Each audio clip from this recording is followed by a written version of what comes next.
The cost of living in Uganda is a bit lower by quite a bit. It's lower than most other places in the world because of availability of food and water, clean water, and also cheap electricity and cheap energy, right? Yeah, we have a support network, social network that's still somewhat relatively intact compared to other countries, so that even if somebody is unemployed, they don't have work jobs, they are still able to get food because they have family, they have cousins and relatives and whatever. So somebody can spend 2-3 years without actually earning anything and still live well because they have family, brothers and sisters who have money and houses. And the good thing about, you would say, well, isn't that draining on the economy? Not really. You have to remember that, for instance, if you have a large house and say you have 10 bedrooms or 2 garages, right? It's impossible to maintain these facilities without help. But instead of getting a domestic worker, your cousin is there. The cousin is the person who's driving you. He's not earning a salary, but he has his hours when the car is his also, and he can go do whatever he wants. So not having a registered employment in Uganda is not a source of death or poverty, right? So there's a different social network. And so remittances, I don't think they've been the biggest issue for Ugandans to survive. Ugandans have been surviving because they have a different way of managing their society, right?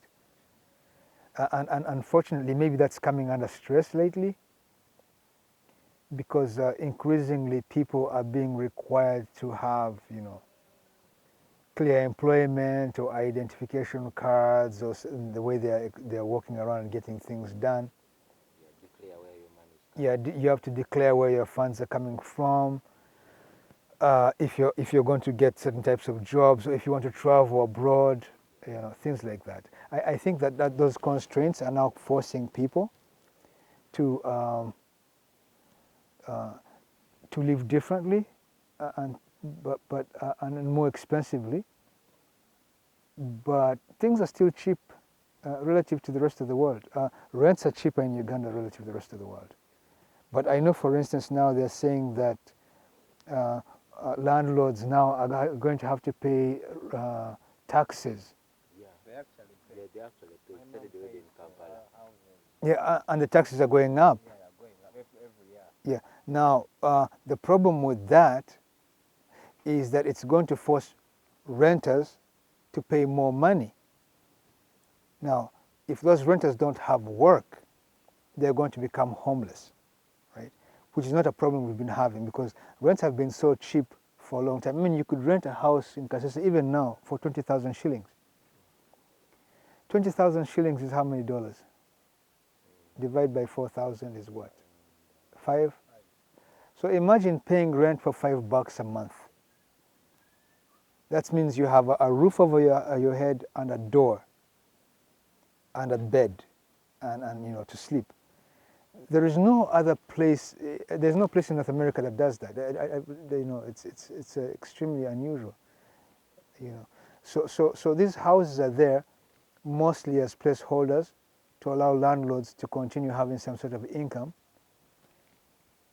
But it's not their life. They're not depending entirely on that to survive. So things are still cheap. But the moment you force them now to start paying ground taxes for ground or whatever, then the prices for housing are going to go up, and it's going to cause problems. Yeah.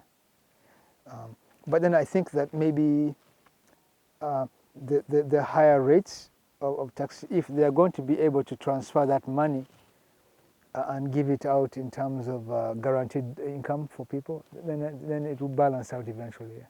Well, let me hear you say mountain.